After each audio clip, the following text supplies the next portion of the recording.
बिस्मिल्लाहिर्रहमानिर्रहीम रब्बि इश्रह ली सदरी व यस्सिर ली अमरी वहलुल उक़दतम मिन लिसानी यफ़क़हू क़ौली। अस्सलामु अलैकुम नाज़रीन, हम हज़रत मूसा अलैहिस्सलाम का तज़किरा कर रहे थे और हमने इस मरहले तक बात मुकम्मल कर ली थी कि हज़रत मूसा अलैहिस्सलाम ने मदियन में 10 साल मुकम्मल किए और उसके बाद वो अपने ख़ानदान को, अपनी ज़ौजा को और अपने 2 बच्चों को लेके मदियन से इजिप्ट के लिए रवाना हुए। और इसी सफ़र में जो मदियन से आप इजिप्ट का कर रहे थे, अल्लाह तबारक व तआला ने वादी सीना में आपको नबूवत से सरफराज फरमाया। तो उसका तज़किरा लेके हम आगे चलेंगे। तो सूरह ताहा का ये हिस्सा, अगरचे अल्लाह तबारक व तआला ने इस वाक़े का ज़िक्र कई जगह कुरान में किया है, लेकिन सूरह ताहा में ज़रा इसको डिटेल से रखा गया। तो मैंने अपने सामने सूरह ताहा के पहले रुकू ही को रखा हुआ है, जिसमें अल्लाह तबारक व तआला फरमाते हैं, वहल अताका हदीस मूसा, क्या आप तक मूसा की बात पहुँची, मूसा का वाक़या पहुँचा।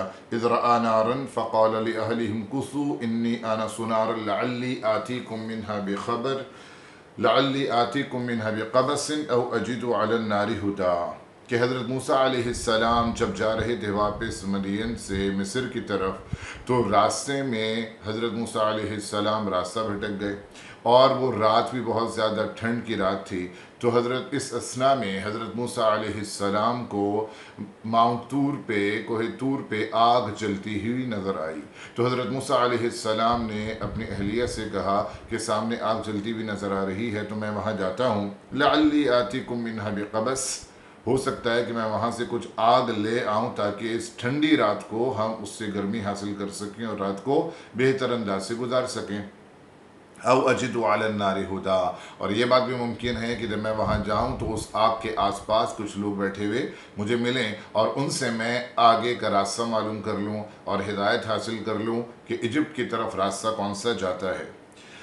फ़लम्मा अताहा नूदिया या मूसा, लेकिन जब मूसा अलैहिस्सलाम पहुँचे हैं उस मुबारक वादी में, कोहे तूर की, ये जो सीना का इलाक़ा है, तूर सैना है, जहाँ पे माउंट तूर है, ये मदियन और मिस्र के दरमियान का इलाक़ा है। और अगर आप मैप पे इसे देखें तो जो गल्फ़ ऑफ अरेबिया है और गल्फ़ ऑफ सुइस है, उसके बीच का इलाक़ा ये सीनाई कहलाता है।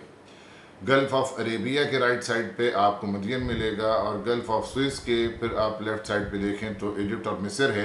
ये मदियन से मिस्र जाते हुए रास्ते में जगह पड़ती है। और अगर आप देखें तो ये साउथ की तरफ से रेड सी है, उसके ऊपर ये सिनाई है, डेजर्ट पेनिनसुला ऑफ सिनाई भी से कहते हैं, और उसके ऊपर फिर मेडिटेरियन सी आ जाता है। तो यहाँ पर ये कोहे तूर वाक़ है, जहाँ पर ये मुबारक वाक़या हज़रत मूसा अलैहिस्सलाम के साथ पेश आया। तो हज़रत मूसा अलैहिस्सलाम जब आए हैं उस वैली में, तो पता चला कि वो आग नहीं थी, बल्कि वो तो हज़रत मूसा अलैहिस्सलाम को अट्रैक्ट करने के लिए अल्लाह तबारक व तआला का एक तरफ से एक बहाना था। वो आग नहीं थी, बल्कि एक दरख्त से वो रोशनी बरामद हो रही थी, जिसमें किसी किस्म की कोई तपिश भी नहीं थी। और जब वो उस मुक़द्दस वैली में दाखिल हुए हैं तो उनको आवाज़ आई है कि नूदिया या मूसा, अल्लाह तबारक व तआला ने हज़रत मूसा को पुकारा, इन्नी अना रब्बुका फ़ख़्लअन अलैक, मूसा मैं तुम्हारा रब हूँ और अपने जूतों को उतार दो। इन्नका बिलवादिल मुक़द्दस तुवा, और तुम तुवा की एक इंतहाई मुक़द्दस वादी के अंदर दाखिल हो रहे हो। इससे पता चला कि मुक़द्दस जगहों के ऊपर जब हम जाएँ तो अदब का तकाजा ये है कि जूतों को भी उतार दिया जाए, अगरचे आपके जूते साफ़ सुथरे ही क्यों ना हो, लेकिन अदब का तकाजा ये होता है कि जूतों को उतार के वहाँ दाखिल हुआ जाए। जैसे हम मस्जिद जाते हैं, चाहे आपके चप्पल या जूते बिल्कुल नए और बिल्कुल ही साफ़ हों, लेकिन उसके बावजूद आप उन्हें पहन के मस्जिद में दाखिल नहीं होते। अदब का तकाजा क्या है कि नंगे पाँव दाखिल हुआ जाए। तो वास लोग ये जो कहते हैं कि अगर वो साफ़ हैं तो कोई हर्ज नहीं, ये सिर्फ पाकीज़गी का मसला नहीं होता है, बल्कि इसके अंदर अदब और एहतराम का मसला भी होता है। और वो इस आयत से माखूज़ है कि अल्लाह तबारक व तआला ने कहा, चूँकि आप एक मुक़द्दस जगह में दाखिल हो रहे हैं तो अपने जूते उतार दें, अगरचे वो पाक और साफ़ होंगे, लेकिन उसके बावजूद। और अल्लाह ने फरमाया, व अना अख्तरतुका फस्तमिअ लिमा यूहा, मूसा मैंने तुम्हें चुन लिया है अपने रसूल के तौर पे, फस्तमिअ लिमा यूहा, तो गौर से सुनो। इस्तिमा कहते हैं इंतहाई गौर से किसी चीज़ को सुनना, कि जो तुम्हारे ऊपर वही की जा रही है, तो जो मैं बताया जा रहा है, इंस्ट्रक्शंस मिल रही हैं, उन्हें आप गौर से सुने। और अल्लाह तबारक व तआला ने जो बुनियादी तालीमात होती हैं जिनके ऊपर एक नबी फ़ोकस करता है अपने सिलसिला दावत व तबलीग में, उनको अल्लाह तबारक व तआला ने ब्रीफली यहाँ पर मेंशन किया। अल्लाह तबारक व तआला ने सबसे पहली तालीम जो दी है वो कौन सी होगी? यकीनन तौहीद की तालीम होगी, चूँकि बुनियादी जो मरकज़ है अम्बिया की दावत का वो तौहीद ही को समझाना है। तो यहाँ पर भी हज़रत मूसा अलैहिस्सलाम को तौहीद की दावत मिली। इन्ननी अनल्लाहु ला इलाहा इल्ला अना फ़अबुदनी। अल्लाह तबारक व तआला ने फरमाया कि मैं अल्लाह हूँ और कोई भी इबादत के लायक नहीं है सिवाय मेरे। फ़अबुदनी, तो सिर्फ़ और सिर्फ मेरी इबादत करना। और अल्लाह तबारक व तआला ने उस इबादत का तरीक़ा क्या इरशाद फरमाया? वअक़िमिस्सलात लिज़िक्री, और मेरी याद के लिए, मेरी इबादत के तौर पे नमाज को कायम करना। इससे नमाज की अहमियत उजागर होती है कि अब हज़रत मूसा अलैहिस्सलाम को पहली ही मुलाकात में अल्लाह तबारक व तआला ने नमाज पढ़ने का हुक्म दिया है, और ये उनकी बुनियादी तालीमात में से था। हज़रत मूसा अलैहिस्सलाम के बाद अब जो तौरा का हम मुताला करते हैं तो नमाज का ज़िक्र ही नहीं मिलता, बल्कि कुछ तो यहूदी फ़ुक़हा यहाँ तक चले गए कि उन्होंने कहा नमाज की तो तालीम ही नहीं थी मूसा की। तौरा में बहुत ही रेयरली कहीं नमाज का ज़िक्र है, क़ुरबानी का ज़िक्र है, नमाज का ज़िक्र नहीं मिलता। तो आप अंदाज़ा लगाइए कि करप्शन का हाल क्या होगा। कुरान करीम ने हमें सही तालीमात रूशनास करवाई हैं कि जो अम्बिया की थीं, और बीच में लोगों ने जो करप्शन कर दिया है उन किताबों के अंदर, उसकी कलई कुरान खोल देता है। तो पहली मुलाकात में अल्लाह तबारक व तआला ने कहा कि मेरी याद के लिए नमाज को कायम करें। देखिए, नमाज बेहतरीन ज़रिया होता है या तरीक़ा होता है अल्लाह तबारक व तआला को याद करने का। वैसे हम याद तो तस्बीह से भी कर सकते हैं, सुबहान अल्लाह अल्हम्दुलिल्लाह की तस्बीह पढ़ें, वो भी अल्लाह की याद है, लेकिन उसमें सिर्फ ज़बान मुतहर्रिक होती है। लेकिन जब हम नमाज पढ़ते हैं तो हेड टू टो पूरी बॉडी हमारी इन्वॉल्व होती है। आप अपने जिस्म के आज़ा से भी अल्लाह तबारक व तआला को रिस्पेक्ट दे रहे होते हैं रुकू और सुजूद की सूरत में, और ज़बान भी मुस्तकिल अल्लाह का जिक्र कर रही होती है। पूरा ध्यान, दिलो दिमाग आपका अल्लाह की याद में होता है। तो नमाज से बेहतर अंदाज खुदा की याद का कोई और नहीं है। और एक और अहम तालीम जो दी जाती है अम्बिया की तरफ से, वो अक़ीदा आखिरत है। अल्लाह तबारक व तआला ने उसकी तरफ भी फ़ौरन इशारा फरमा दिया, इन्ना साअता आतियतुन अकादु उख़फ़ीहा।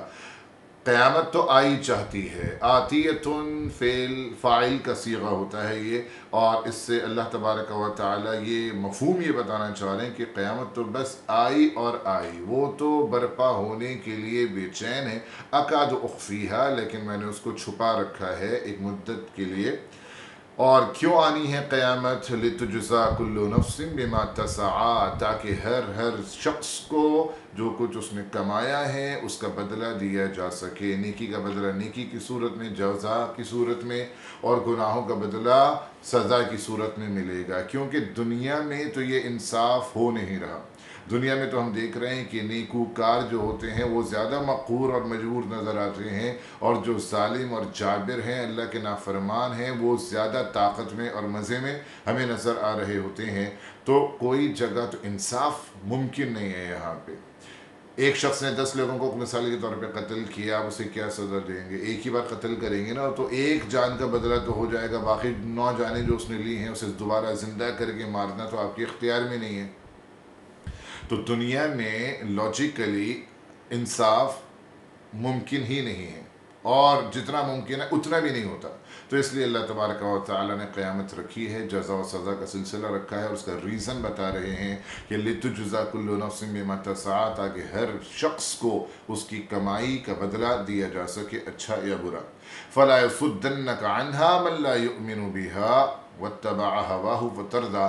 तो फ़ला यसुद्दन्नक अन्हा में अल्लाह तबारक व तआला ने जो फरमाया, उसकी ज़मीर नमाज की तरफ लौट रही है कि मत रोके तुम्हें अल्लाह तबारक व तआला के ज़िक्र से और नमाज से। मन ला युमिनु बिहा, वो शख्स जो आखिरत पे ईमान नहीं रखता। तो ला युमिनु बिहा की ज़मीर साअत यानी क़यामत की तरफ, इस तरह से इंतशार ज़मीर होता है अरब के कलाम में, और अगर उसका करीना वाज़े हो तो इसके अंदर कोई हर्ज नहीं होता, बल्कि इसके अंदर और हुस्न पैदा होता है।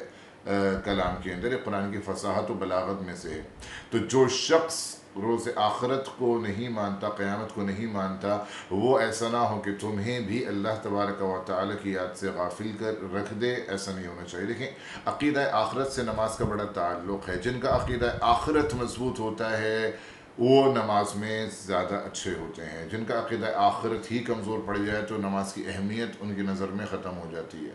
जैसे अल्लाह तबारक व तआला ने सूरह बक़रा में फ़रमाया, व इन्नहा लकबीरतुन इल्ला अलल ख़ाशिईन, कि बहुत भारी है नमाज की अदायगी और उसकी इक़ामत, मगर उन लोगों के ऊपर आसान होता है ख़ाशिईन, जो कि अल्लाह का खुशू रखते हैं, यौम आखिरत पर ईमान रखते हैं और उससे डरते हैं। ये बुनियादी तालीमात देने के बाद और हज़रत मूसा अलैहिस्सलाम को नबूवत से सरफराज करने के बाद अल्लाह तबारक व तआला ने उनको मोजज़ात भी अता फ़रमाए। और अल्लाह तबारक व तआला ने जो मोजज़ा हज़रत मूसा अलैहिस्सलाम को यहाँ अता फ़रमाए, अब उनका ज़िक्र है। लेकिन यहाँ पे एक सवाल भी पैदा होता है जहन में कि जितने भी अम्बिया हमने जिनका तज़किरा पढ़ा, उसमें होता ये था कि नबी आते थे, तालीमात देते थे, उसके बाद जब उनकी कौम उनसे मुतालबा करती थी कि अब साबित करो अपने आप को तो कि तुम अल्लाह के नबी हो, तो फिर मुजज़ा दिया जाता था। यहाँ पे सिलसिला मुख्तलिफ हो रहा है। हम ये देखते हैं कि अभी हज़रत मूसा अलैहिस्सलाम मिस्र गए नहीं और दावत का सिलसिला शुरू किया भी नहीं कि अल्लाह तबारक व तआला ने उन्हें मुजज़्ज़ात अता फ़रमा दिए। तो उसकी एक वजह ये देखें, यहाँ पे केस थोड़ा सा डिफरेंट है। हज़रत मूसा अलैहिस्सलाम जिस तरह इजिप्ट से निकले हैं वो हम पढ़ चुके हैं कि एक शख्स उनके हाथ से एक्सीडेंटली कत्ल हो गया, और वो चूँकि क़िब्ती था, फ़िरौन की कौम का था, तो इस वजह से हज़रत मूसा अलैहिस्सलाम के पीछे वो पड़ गए थे और आपको कत्ल करना चाहते थे, तो आप भाग के मदीन आए थे। अब वापस जब जाएंगे तो जाहिर है कि वो केस दोबारा खुलेगा। हज़रत मूसा अलैहिस्सलाम के ऊपर वैसे ही उनका एक गुस्सा है उस कत्ल की वजह से। उसके अलावा हज़रत मूसा अलैहिस्सलाम जो बनी इसराइल की थोड़ी सी तरफदारी करते रहे हैं, उसकी वजह से भी वो उनकी नज़रों में खटकते रहे हैं।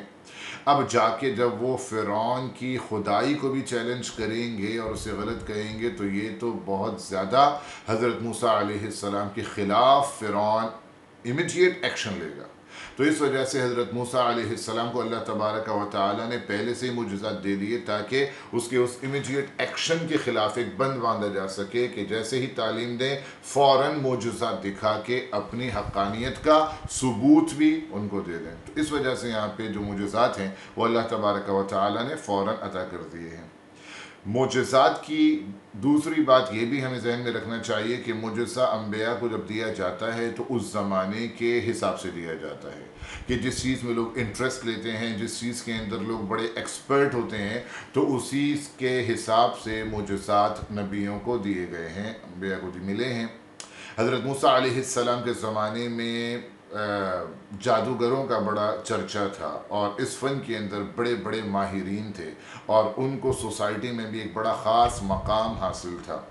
तो इस वजह से हज़रत मूसा अलैहिस्सलाम को जो मुजज़ात मिले वो उनके मुकाबले के मिले, यानी दे लुक लाइक मैजिक। वो जादू नहीं है, मोजज़े और जादू में फ़र्क होता है जो मैं आगे बयान कर दूँगा, लेकिन उससे कुछ मुशाबहत रखने वाले मुजज़ात मिले कि हज़रत मूसा अलैहिस्सलाम आसा फेंकते हैं और वो अज़्ज़हा बन जाता है, उसका ज़िक्र आता है। अल्लाह तबारक व तआला ने हज़रत मूसा से पूछा, वमा तिल्का बियमीनिका या मूसा, तुम्हारे हाथ में क्या है मूसा। अब अल्लाह तबारक व तआला तो ज़ाहिर है कि अलीम और ख़बीर हैं, हर चीज़ जानते हैं, लेकिन ये मोहब्बत में हज़रत मूसा अलैहिस्सलाम को मानूस करने के लिए अल्लाह तबारक व तआला उनसे बात कर रहे हैं। जैसे कोई बाप बेटे से पूछे, बेटा हाथ में क्या पकड़ा हुआ है आपने, लेकिन वो भी देख रहे हैं, उन्हें भी पता है, लेकिन एक बात करने का अंदाज़ और मोहब्बत के ज़ाहिर करने का अंदाज़ है। तो हज़रत मूसा अलैहिस्सलाम ने जो जवाब दिया उस पर भी ज़रा गौर फरमाइए। क़ाला हिया असाया, फरमाने लगे कि ये मेरा आसा है, अतवक्कउ अलैहा, कभी मैं इससे सहारा लेके खड़ा हो जाता हूँ, व अहुश्शु बिहा अला गनमी, और कभी मैं इसके ज़रिए से पत्ते झाड़ता हूँ शाखों से अपनी बकरियों के लिए, वली फ़ीहा मआरिब उख़रा, और मैं और भी बहुत से काम हैं छोटे मोटे जो इस आसा से लेता रहता हूँ। इतना बड़ा जवाब, हालांकि जवाब तो सिर्फ इतना ही काफ़ी था, क़ाला हिया असाया, कि ये मेरा आसा है। तो फिर इतना लंबा जवाब क्यों दिया? अम्बिया बहुत ज़हीन होते हैं, बहुत फ़तीन होते हैं। हज़रत मूसा अलैहिस्सलाम को इस बात का बखूबी अंदाज़ा हो गया कि अल्लाह तबारक व तआला इस वक्त मुझ पर मेहरबान है और अल्लाह तबारक व तआला मुझसे हम कलाम है। तो आपने भी जवाब ऐसा दिया कि मज़ीद गुफ्तगू की तरफ ले जाएं, अपने अल्लाह तबारक व तआला से मीटिंग के इस ड्यूरेशन को बढ़ा दें। तो अल्लाह तबारक व तआला से एक ज़रा लंबा जवाब उन्होंने दिया। तो अल्लाह तबारक व तआला ने फरमाया क़ाल अलक़िहा या मूसा, ठीक है मूसा अपने इस आसा को आप फेंकिए, ज़मीन पे डालिए। फ़अल्क़ाहा, जैसे ही हज़रत मूसा उस आसा को ज़मीन पे फेंकते हैं, फ़इज़ा हिय हय्यतुन तसआ, तो वो एक ज़बरदस्त किस्म का सांप बन जाता है। इस सांप के वो अल्लाह तबारक व तआला ने कहीं तो सुअबान मुबीन कहा है और कहीं अल्लाह तबारक व तआला ने इसको जानुन कहा है। सुअबान कहते हैं कि ह्यूज किस्म के सांप को जो साइज़ में बहुत बड़ा होता है, लेकिन ज़ाहिर है अपने साइज़ की वजह से फिर उसकी रफ्तार कम हो जाती है। जाननुन कहते हैं छोटे सांप को कि जो साइज़ में छोटा होता है लेकिन रफ्तार उसकी फुर्तीला बहुत होता है। तो दोनों ही अल्फाज का इस्तेमाल करना एक ही सांप के लिए इस बात की तरफ इशारा है कि उसमें ये दोनों क्वालिटीज़ अल्लाह ने जमा कर दी थी। देखने में तो बड़े सांप की तरह उसका साइज था और स्पीड उसकी छोटे सांपों की तरह बहुत ही ज़्यादा तेज़ थी। तो क्या ख़तरनाक किस्म की वो चीज़ बनता होगा, उसकी तरफ इशारा हो रहा है और अंदाज़ा हो रहा है। अब जाहिर बात है कि अम्बिया भी इंसान है और जो इंसानी फितरत के तकाज़े हैं कि अचानक से इस तरह की कोई बात हो जाए तो इंसान खौफज़दा हो जाता है। अनएक्सपेक्टेड चीज़ों को हम एक्सेप्ट नहीं कर पाते और घबरा जाते हैं। तो ये कमज़ोरी तो फितरी है और ये अम्बिया के अंदर भी है। इसी वजह से हज़रत मूसा अलैहिस्सलाम घबरा गए और वहाँ से आपने भागना शुरू कर दिया था। यहाँ पे इसका जिक्र नहीं, लेकिन उस दूसरे मकामात पे इसका जिक्र है कि हज़रत मूसा अलैहिस्सलाम खौफज़दा हो गए और भागने लगे। वलम याक़िब के अल्फाज आए हैं। तो अल्लाह तबारक मूसा अलैहिस्सलाम समझे कि अच्छी भली मुलाकात अल्लाह ताला से हो रही थी, ये सांप इतना ख़तरनाक कहाँ से निकल आया, तो भागने लगे। तो अल्लाह ने उनको दोबारा अपनी तरफ बुलाया, अक़बिल व ला तख़फ़, मूसा वापस आइए, ला तख़फ़ और खौफज़दा मत हुई, इन्नी ला यख़ाफ़ु लदय्यल मुरसलून, कि मेरे पास अम्बिया खौफज़दा नहीं होते, ये खौफज़दा आपके दुश्मनों को करेगा, आपको खौफज़दा करने के लिए नहीं है। और अल्लाह तबारक व तआला ने फरमाया खुज़ा वला तख़फ़, इसे हाथ लगाए, वला तख़फ़ और डरे नहीं, सनुईदुहा सीरतहल ऊला, ये दोबारा अपनी असल फॉर्म में और आसा में तब्दील हो जाएगा। तो एक तो ये मौजूज़ा अल्लाह तबारक व तआला ने हज़रत मूसा अलैहिस्सलाम को दिया, आगे जादूगरों से मुकाबला होगा उसकी तैयारी है। वदमुम यदका इला जनाहिक, और दूसरा मौजूज़ा अल्लाह तबारक व तआला ने ये दिया कि अपने हाथ को अपने आर्मपिट, अपने बगल में डालें या अपने गिरेबान में डालें, तो ये अल्फाज हैं, और निकालें तो आप क्या देखेंगे, तखरुज बैज़ा, कि वो चमकने लगेगा, रोशन हो जाएगा, मिन गैरि सूइन, यानी किसी बीमारी की वजह से सफ़ेद नहीं हो जाएगा वो, बल्कि मोजज़े के तौर पे उससे रोशनी निकलने लगेगी। आयतन उखरा, ये एक और निशानी है जो हम आपको दे रहे हैं, लिनुरियका मिन आयातिनल कुबरा, ताकि हम आपको दिखाएं अपनी बड़ी बड़ी निशानियों में से। ये दो मुजज़्ज़ात बज़ाहिर लग रहे हैं, लेकिन ये आगे बहुत सारे मुजज़्ज़ात का सबब बनेंगे। ये जो असा है हज़रत मूसा अलैहिस्सलाम का, ये आयात कुबरा दिखाएगा। यही आसा है कि जब वो दरिया पे मारेंगे तो रास्ता पैदा हो जाएगा, यही आसा है जब वो एक चट्टान पे मारेंगे तो उससे चश्मे जारी हो जाएंगे, और बहुत सी निशानियाँ हैं जिनका तज़किरा शायद हम कल के नशिस्त में करेंगे, तो वो सब असा से मुतअल्लिक़ होंगे। और अल्लाह तबारक व तआला ने अब उन्हें मुजज़ात से भी लेस फरमा दिया और अब उनको उनका मिशन बता दिया कि इज़हब इला फ़िरऔन इन्नहु तग़ा, अब आप जाइए मिस्र में। जब दाखिल होंगे तो अब आपकी हैसियत बनी इसराइल का कोई नौजवान नहीं है, बल्कि अब आपकी हैसियत एक रसूल की हैसियत होगी, नबी की हैसियत होगी, एक मुस्लिह और एक दाई की हैसियत से आप फ़िरऔन को नसीहत करेंगे। इन्नहु तग़ा, फ़िरौन ने बहुत तुग़यानी मचाई हुई है, तुग़यान में पड़ा हुआ है, और ये बात तो हज़रत मूसा अलैहिस्सलाम ख़ुद जानते थे। वो सब बचपन से देखते रहे हैं फ़िरौन का जुल्म और सितम जो वो ढाता था बनी इसराइल के ऊपर। तो इस वजह से इसके बाद जब हज़रत मूसा अलैहिस्सलाम को ये मिशन दे दिया गया, तो अम्बिया को जब कोई ज़िम्मेदारी दी जाती है तो वो उस क्योंकि बहुत सिंसियर होते हैं, बहुत ज़्यादा हसास होते हैं और उन्हें अपनी जो ड्यूटी होती है उसे परफॉर्म करने की बहुत ज़्यादा फ़िक्र होती है। तो इस वजह से वो अल्लाह तबारक व तआला से मजबूती की, क़ुव्वत की, उसकी मदद की दुआएं भी करते हैं। कोई ओवर कॉन्फिडेंट नहीं होते, कोई अपने आप को बहुत ज़्यादा वो किसी किस्म के किब्र में मुब्तला नहीं होते, बल्कि अपनी कमाईगी का इजहार करते हैं और इस बात का इजहार करते हैं कि या अल्लाह अगर तेरी मदद शामिल हाल नहीं होगी तो ये काम आसान नहीं है। तो हज़रत मूसा अलैहिस्सलाम की दुआ सुने, जो कि हम पढ़ते भी हैं बार बार। वो ये कि क़ाल रब्बि इश्रह ली सदरी व यस्सिर ली अमरी, रब्बि इश्रह ली। अब ये दिल में जो इनक़िबास पैदा हो रहा है कि इतना बड़ा मिशन कि फ़िरौन तो मुझे देख के ही आग बगोला हो जाएगा और फिर मैंने जो बात करनी है वो और ज़्यादा उसे तैश में दिलाने वाली है, तो ये कैसे होगा और मैं इस सिचुएशन को कैसे हैंडल और फेस करूँगा। तो दिल में एक किस्म का इनक़िबास महसूस कर रहे हैं, तो उसके लिए दुआ फरमा रहा है इश्रह ली सदरी, मेरे रब मेरे सीने को खोल दे, जो सुकून और इत्मीनान और कॉन्फिडेंस अता कर दे। वयस्सिर ली अमरी, और मेरा जो मामला है, मेरा जो मिशन है उसको मेरे लिए आसान फरमा दे। अल्लाह तबारक व तआला की मदद शामिल हाल हो तो बड़े से बड़ा मिशन आसान हो जाता है, और अगर अल्लाह तबारक व तआला की मदद शामिल हाल ना हो तो छोटा सा काम भी ऐसे फंस जाता है कि वो हो नहीं पाता। वहलुल उक़दतम मिन लिसानी, और मेरी ज़बान में जो गिरा है उसे आप खोल दीजिए।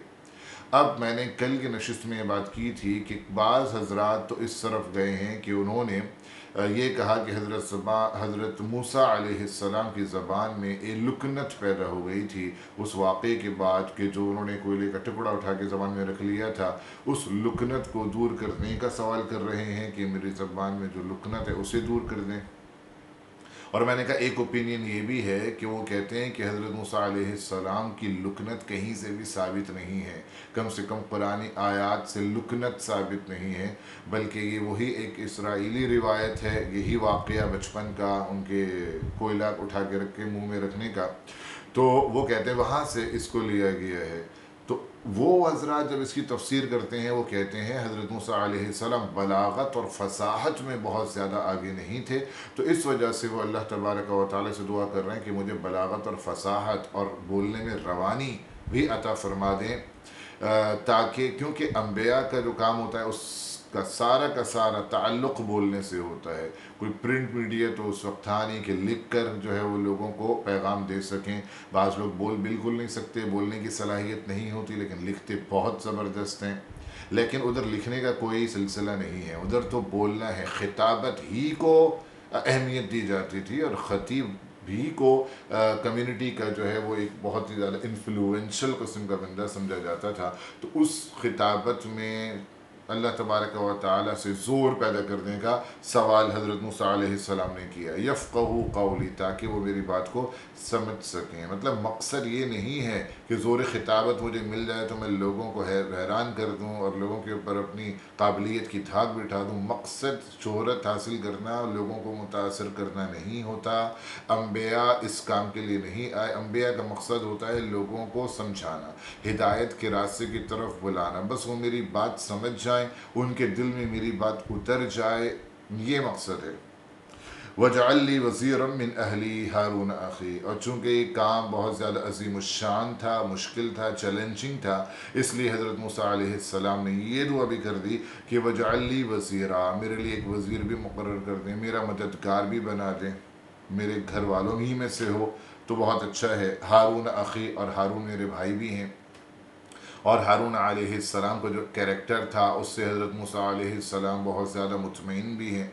और यहाँ पे तो ज़िक्र नहीं है, लेकिन सूरह क़सस में इस बात का ज़िक्र भी है कि हज़रत मूसा अलैहिस्सलाम ने कहा व अख़ी हारून हुवा अफ़स्सहु मिन्नी लिसानन फ़अरसिलहु मइया रिद अन युसद्दिक़ूनी, कि मेरे भाई जो हारून हैं हुवा अफ़स्सहु मिन्नी लिसानन, वो मुझसे ज़्यादा फसी और बलीग़ हैं, और बनी इसराइल में उनका ज़्यादा चर्चा था उनके अच्छे ख़तीब होने की वजह से, तो उनको भी मेरे साथ इस मिशन में शामिल फरमा दीजिए।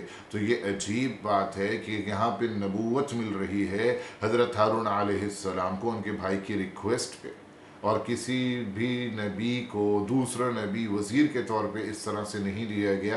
ये हज़रत मूसा अलैहिस्सलाम की खुसूसियत है कि अल्लाह तबारक व तआला ने उनकी इस दुआ को भी कबूल फरमा लिया।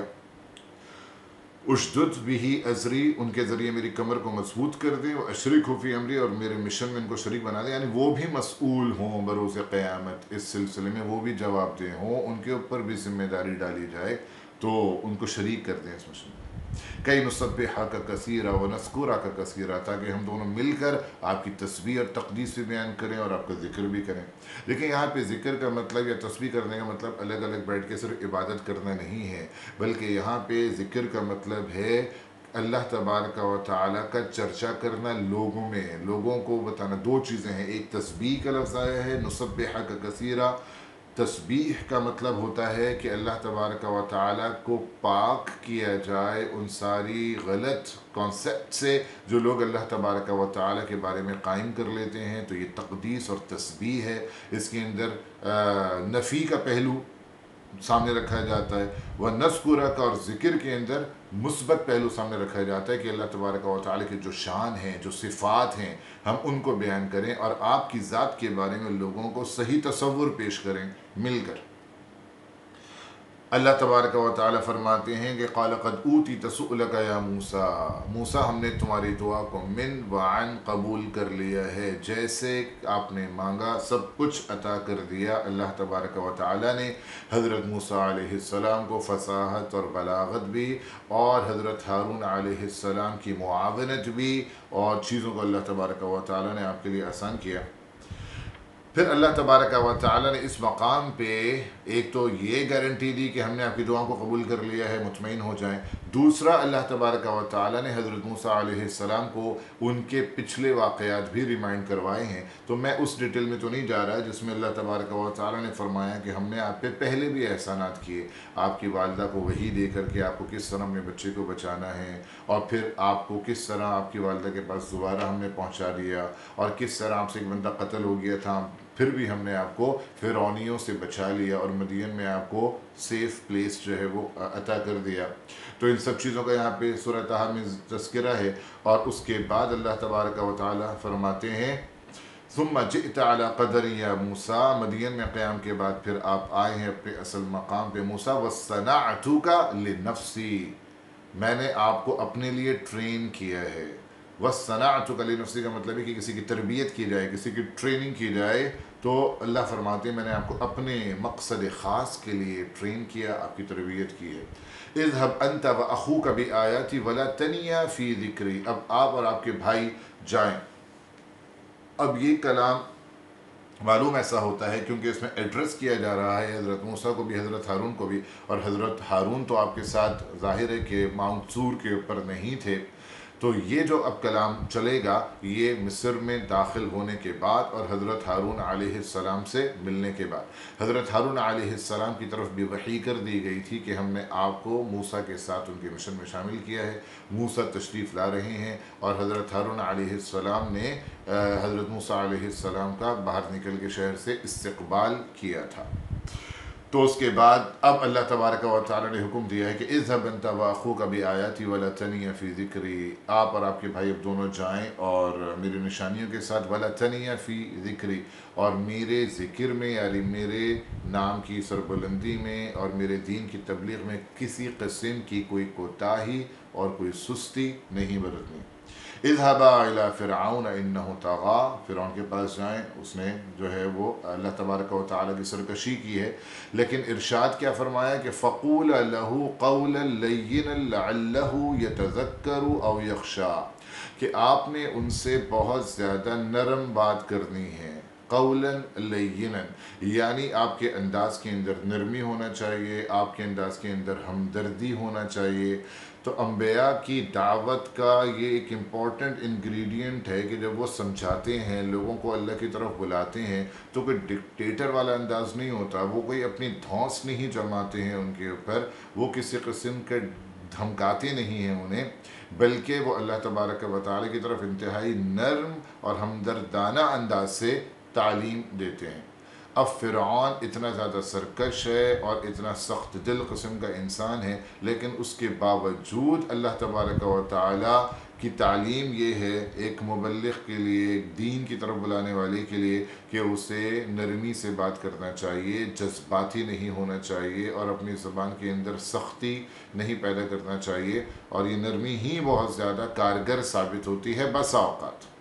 अल्लाह तबारक व तआला फरमा रहे हैं लअल्लहु यतज़क्करु औ यख्शा, शायद वो, यतज़क्करु का मतलब है कि नसीहत हासिल कर, तो शायद वो नसीहत हासिल कर ले, औ यख्शा या वो अल्लाह के अज़ाब से डर जाए। देखें, लोगों की गफलत की भी ज़ाहिर है कि डिफरेंट लेवल्स होते हैं। जिन लोगों के अंदर गफलत कम दर्जे की होती है वो नबी के इंसार से, नबी की तस्कीर से बहुत जल्द सही रास्ते पे आ जाते हैं। ज़रा से भूले भटके होते हैं, कोई याद दिलाता है तो फ़ौरन उन्हें याद आ जाता है, बात समझ आ जाती है, वो सही रास्ते पे आ जाते हैं। ये तो तज़क्कुर हो गया। लेकिन कुछ लोगों की गफलत जो होती है वो ज़रा गहरी होती है, तो उनके लिए फिर अल्लाह तबारक व तआला के अज़ाब की बात की जाती है। अल्लाह तबारक व तआला, जैसे मैंने पहले तज़किरा किया कि कुछ अज़ाब ऐसे देता है जो झंझोड़ने के लिए होते हैं, फिर आखिर में अज़ाब बड़ा आता है जो बिल्कुल ही जड़ से उखाड़ देता है। तो फिर उनको खशियत पैदा करने के लिए एक लेवल होता है कि वो उससे अल्लाह तबारक व तआला की तरफ आ जाते हैं। लेकिन बाज़ लोग इतने ज़्यादा चले जाते हैं गफलत में कि वो अल्लाह तबारक व तआला की निशानियाँ देख कर भी अल्लाह तबारक व तआला की मुख्तलिफ़ इम्तहानात जो अल्लाह उन्हें डालता है उनमें जाने के बावजूद भी अक़ल के नाखून नहीं लेते, हिदायत पे नहीं आते। बार बार ज़िंदगी में झटके मिल रहे हैं, लेसन्स मिल रहे हैं कि सुधर जाओ, आ जाओ सही रास्ते की तरफ, लेकिन वो नहीं सुधरते। तो फिर अल्लाह तबारक व तआला उनका इम्तिहान लेना ही छोड़ देता है। ऐसा होता है ना कि इम्तिहान में आप फेल हुए, दूसरी अटैम्प्ट, दूसरी बार फेल हुए, तीसरी अटैम्प्ट, तीसरी बार भी फेल हुए तो इम्तिहान से खारिज कर दिया जाता है कि भाई अब आप इम्तिहान दे ही नहीं सकते, आप इसे क्लियर कर ही नहीं सकते। तो फिर वो लेवल आ जाता है कि अल्लाह तबारक व तआला फिर बंदे को किसी इम्तिहान में तकलीफ़ में डालता ही नहीं।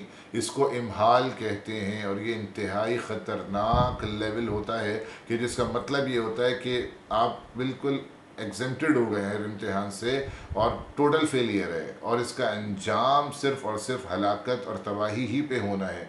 उसे फिर इम्हाल कहा जाता है। तो फिर एक वो लेवल होता है कि जो इनके साथ होगा फ़िरौनियों के साथ। क़ाल रब्बना इन्नना नख़ाफ़ु अन यफ़्रुत अलैना औ अन यतग़ा, इन दोनों ने कहा कि या अल्लाह वो ऐसा ना हो कि यफ़्रुत अलैना, फ़र्त का जब सिला अला आता है तो इसका मतलब होता है अचानक, इमीडिएट एक्शन, प्रॉम्प्ट एक्शन लेना। यफ़्रुत अलैना, वो कोई वो फौरी कार्रवाई हमारे ख़िलाफ़ ना कर दे या अल्लाह, इस बात पे जब हम आएंगे और तौहीद की बात उसके सामने करेंगे। तो क़ाल ला तख़ाफ़ा इन्ननी मअकुमा अस्मअ व अरा, अल्लाह तबारक व तआला की इतनी क़ुर्बत का एहसास हो रहा है इस जुमले में। ला तख़ाफ़ा, घबराने की ज़रूरत नहीं है। इन्ननी मअकुमा, मैं मुस्तक़िल हर लम्हे तुम्हारे साथ हूँ। अस्मअ, हर हर बात को सुन रहा हूँ। व अरा, और एक एक बात जो हो रही है उसे मैं देख रहा हूँ। तो अल्फाज अल्लाह तबारक व तआला के ऐसे हैं कि जैसे अल्लाह हर वक्त आपके इस मिशन में आपके साथ है, एक एक जुमले को सुन भी रहा है, एक एक एक्शन को देख भी रहा है। तो तुम्हें घबराने की क्या ज़रूरत है जब मैं तुम्हारे इतना करीब हर वक्त मौजूद हूँ। तो अल्लाह तबारक व तआला ने उनके दिलों को मजबूत कर दिया इस तरह से। फ़अतिया फ़िरऔन फ़क़ूला इन्ना रसूल रब्बिक, आओ फ़िरौन के पास और उसके पास जाके कहो कि इन्ना रसूला रब्बिक, हम अल्लाह के, तुम्हारे रब के भेजे हुए रसूल हैं। हज़रत हारून अलैहिस्सलाम रसूल तो नहीं नबी थे, लेकिन तग़लीबन उनको भी रसूल में शामिल कर लिया गया है क्योंकि वो हज़रत मूसा के मिशन में इस वक्त शरीक हैं। फ़अरसिल माना बनी इसराइल, तो हमें बनी इसराइल को हमारे हवाले करो। हज़रत मूसा अलैहिस्सलाम के हज़रत के का जो फ़िरऔन है उसके साथ अभी कुछ बातें होंगी कि जो मैं आगे ज़िक्र करूँगा उसका। लेकिन हज़रत मूसा अलैहिस्सलाम के जो मुतालबात थे फ़िरऔन से, उनके अंदर एक मुतालबा ये भी था, अभी लफ्ज़ आया तो यहीं मैं इसके ऊपर बात कर लेता हूँ। फ़अरसिल माना बनी इसराइल, के बनी इसराइल के लोगों को, मेरी कौम वालों को जो तुमने अपना ग़ुलाम बना के रखा हुआ है और जो उनसे फ्री में तुम लोग अपनी खिदमतें और काम लेते रहते हो और फिर उनको ज़लील और रुस्वा भी करते हो, तुम उन लोगों को मेरे हवाले करो। अब हज़रत मूसा अलैहिस्सलाम उन्हें क्यों मांग रहे थे? हज़रत मूसा अलैहिस्सलाम उनको अपने साथ इबादत के लिए लेके जाना चाहते थे, और वो इबादत एक क़ुरबानी बताई जाती है कि वो एक क़ुरबानी करना चाहते हैं, और वो मिस्र में रहते हुए नहीं कर सकते, क्योंकि ये जो फ़िरौनी थे वो उनको गाय की क़ुरबानी से उसी तरह रोकते थे जैसे कि आप समझें कि इंडिया में गाय की क़ुरबानी नहीं कर सकते मुसलमान, तो उसको रोका जाता है और उस पर एक्शन लिया जाता है। और हज़रत मूसा अलैहिस्सलाम ने कहा इन बनी इसराइल को मेरे हवाले करो, कुछ दिनों के लिए मैं इनको लेके जाऊंगा यहाँ से अलग, और हम अपनी क़ुरबानी और अल्लाह तबारक व तआला की इबादत करेंगे। फ़िरऔन ये बिल्कुल चाहता नहीं है कि हज़रत मूसा अलैहिस्सलाम के हवाले इनको किया जाए, क्योंकि जिस ज़माने में हज़रत मूसा अलैहिस्सलाम ये मिशन लेकर आए हैं इजिप्ट में, उस वक्त बनी इसराइल की तादाद लाखों में थी, बहुत ज़्यादा तादाद बढ़ चुकी है। और फ़िरौनियों को, क़िब्तियों को हर वक्त ये खौफ लगा रहता था कि अगर इनको कोई लीडर मिल गया जिसने इनको यूनाइट करा दिया, और अगर ये उसकी लीडरशिप में जमा हो गए, तो इनको संभालना हमारे लिए ऑलमोस्ट नामुमकिन हो जाएगा। तो फ़िरौन ये चाहता ही नहीं था कि वो मूसा के हवाले बनी इसराइल को करे, और ये झगड़ा फ़िरऔन और मूसा के दरमियान कई साल तक चला है, और इन सालों में मुख्तलिफ़ अज़ाब और मुख्तलिफ़ मोजज़ात हज़रत मूसा अलैहिस्सलाम ने फ़िरऔन को और उनकी कौम को दिखाए हैं, जिसका तज़किरा मैं इंशाअल्लाह कल करूँगा। तो जब वो सारी मसाइल उन्होंने देखे, जिसके अंदर टिड्डी दल का आ जाना, तूफ़ान का आ जाना, ओलों का बरस जाना, मेंढकों का आ जाना, ये सब चीज़ें हैं, तो फिर उसके लोगों ने कहा कि भाई मूसा को तुम इजाज़त दे ही दो ताकि वो इन लोगों को लेके जाए। लेकिन जब वो कोई अज़ाब आता था, उस वक्त वो कहते थे अच्छा हम तुम बनी इसराइल को तुम्हारे हवाले कर देंगे, तुम ये अज़ाब ख़त्म करवा दो। हज़रत मूसा अलैहिस्सलाम उस अज़ाब को ख़त्म करवाते हैं, लेकिन वो फिर अपने वादे से मुकर जाया करते थे। तो आगे क्या होगा वो बात आगे है, लेकिन मैंने इस टुकड़े को फ़अरसिल माना बनी इसराइल की थोड़ी सी वजाहत यहाँ की है, मज़ीद इसकी वजाहत आगे आएगी इंशाअल्लाह। वला तुअज़्ज़िबहुम, और इन बनी इसराइल को तुम अज़ाब में मत रखो, जिस तरीके से उन्हें मारा जाता है, पीटा जाता है, उनसे काम लिया जाता है, उन्हें उनके खिदमत के पैसे नहीं दिए जाते, बेगार पे काम लिया जाता था। क़द जिअनाका बिआयतिन मिन रब्बिक, हम आए हैं तुम्हारे पास अल्लाह तबारक व तआला की तरफ से निशानियाँ लेके। वस्सलामु अला मन इत्तबअल हुदा, और सलामती हो उस पर जो हिदायत का इत्तिबा करे। काफिरों को जब हम सलाम करते हैं तो ये अंदाज़ होता है उसका, अस्सलामु अलैकुम व रहमतुल्लाहि व बरकातुहू। काफिर को नहीं कहा जाता, बल्कि क्या कहा जाता है, अस्सलामु अला मन इत्तबअल हुदा, सलामती उस पर जो हिदायत इख्तियार करे और हिदायत के रास्ते पे आ जाए। इन्ना क़द ऊहिय इलैना अन्नल अज़ाब अला मन कज़्ज़ब व तवल्ला। तो यहाँ पे हज़रत मूसा अलैहिस्सलाम की बहरहाल कुछ बातें हैं।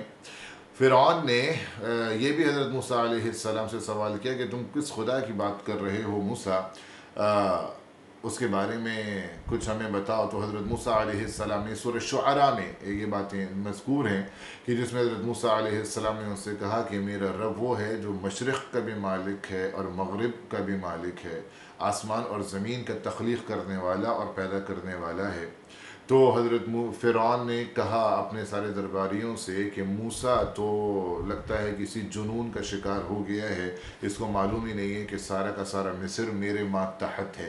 फ़िरऔन अपने आप को सबसे बड़ा खुदा इसलिए कहता था कि जैसे मैंने आपको हज़रत इब्राहीम अलैहिस्सलाम के क़स्से में भी बताया कि उधर का जो नमरूद था, ये सूरज को सबसे बड़ा खुदा मानते थे, और जो बादशाह था इसी तरीके से जो फ़िरऔन था उसको उसका शेडो समझा जाता था, उसका अवतार समझा जाता था, उसका रिप्रेजेंटेटिव समझा जाता था। तो सबसे बड़े खुदा का रिप्रेजेंटेटिव, वो सबसे बड़ा खुदा अपने आप को कहता है। उसके स्टैचूज़ मिस्र में जगह जगह रखे हुए थे और उनको बाकायदा पूजा जाता था, और अना रब्बुकुमुल आला उसका दावा होता था। तो अब फ़िरऔन ने कहा कि तुम जिस खुदा की बात कर रहे हो, तुम तो अब आके ये बता रहे हो, हमसे पहले जो नस्लें चली गईं उनका क्या होगा। बहुत ही ज़्यादा चालाक और शातिर दिमाग किस्म का ये शख्स था फ़िरऔन। उसने कहा कि जब मूसा से ऐसा सवाल पूछो कि सारी की सारी आवाम उसके ख़िलाफ़ हो जाए, सवाल पूछ रहा है कि हमसे पहले जो माँ बाप हमारे चले गए तुम्हारे आने से पहले, जिनको ये बात नहीं पता थी, उनका क्या होगा। अब वो ये समझा कि मूसा अलैहिस्सलाम कहेंगे कि वो तो सारे के सारे गुमराह थे और गलत चीज़ों के ऊपर मर गए, और इससे ज़ाहिर है कि आवाम मूसा के ख़िलाफ़ जमा हो जाएगी कि हमारे आबाओ अजदाद को तुम गुमराह करार दे रहे हो। लेकिन हज़रत मूसा अलैहिस्सलाम अम्बिया भी उतने ही ज़हीन होते हैं और उनका जवाब भी ज़बरदस्त होता है। हज़रत मूसा अलैहिस्सलाम ने ये बात तो क्या तो सवाल का जवाब ही नहीं दिया, बल्कि जो जवाब दिया वो क्या था, इल्मुहा इंद रब्बी फ़ी किताब। उनका जो भी मामला है वो अल्लाह तबारक व तआला के पास उसके रिकॉर्ड में, उसकी किताब में मौजूद है। ला यज़िल्लु रब्बी वला यंसा, मेरा रब ना तो भूलता है ना ही गुमराह होता है। मतलब ये कि हम यहाँ पे जमा हुए हैं अपने मामलात को डिस्कस करने के लिए। गुज़िश्ता कौमों के हम जिम्मेदार नहीं, हम जवाबदेह नहीं हैं, हमें तो अपनी बात जो है वो डिस्कस करनी है। तो इस तरह हज़रत मूसा अलैहिस्सलाम ने बात की और अब मूसा अलैहिस्सलाम से उसने पूछा, फ़िरौन ने, कि मूसा अलैहिस्सलाम ने कहा कि अगर मैं तुम्हें खुली निशानियाँ दिखा दूँ अपनी नबूवत की और अपनी रिसालत की, तब भी तुम मेरी बात तस्लीम नहीं करोगे। तो जाहिर है कि इतने कॉन्फिडेंस के साथ जब मूसा अलैहिस्सलाम कहेंगे कि मैं जो बात कर रहा हूँ वो एविडेंस बेस्ड है, वो ऐसे ही अपनी तरफ से नहीं कह रहा, मैं तुम्हें खुली निशानियाँ दिखा सकता हूँ अपने नबूवत की। तो फ़िरौन ने कहा अच्छा निशानी है तो दिखाओ। जाहिर है कि इसके अलावा कोई ऑप्शन नहीं है फ़िरौन के पास कि वो इस बात को तस्लीम करे और कम से कम जो निशानी वो दिखाना चाहते हैं उसको मांगे। तो मूसा अलैहिस्सलाम अपना आसा फेंकते हैं जो सांप में बदल जाता है, और मूसा अलैहिस्सलाम अपना हाथ अपने बगल में रख के निकालते हैं तो वो चमकने लगता है। तो ये बात देख के फ़िरऔन ये इल्ज़ाम लगाता है मूसा अलैहिस्सलाम पे कि अच्छा इतने अरसे जो तुम गायब रहे हो यहाँ से, जादूगरी सीखते रहे हो और उसमें महारत हासिल करके तुम यहाँ पर हमें बेवकूफ़ बनाने के लिए आ गए हो अपने जादू के ज़रिए से, और हम तुम्हारा मुकाबला करेंगे अपने जादूगरों के ज़रिए से। तो अब यहाँ पे फ़िरऔन और मूसा अलैहिस्सलाम के दरमियान आगे जो बात होगी वो जादूगरों से हज़रत मूसा अलैहिस्सलाम का मुकाबला है, जिसका ज़िक्र इंशाअल्लाह मैं कल करूँगा कि वो क्या मामलात हुए और किस तरीक़े से बात आगे बढ़ी। अल्लाह तबारक व तआला हमें कुरान के इन मफ़ाहीम को समझने की तौफ़ीक़ अता फ़रमाए और इसमें अल्लाह तबारक व तआला ज़िंदगी से मुताल्लिक़ जो हिदायतें हमें देना चाहता है हमें वो समझने की और उन्हें अपनी ज़िंदगी में इम्प्लीमेंट करने की तौफ़ीक़ भी अता फ़रमाए। व आखिरु दाअवाना अनिल हम्दुलिल्लाहि रब्बिल आलमीन।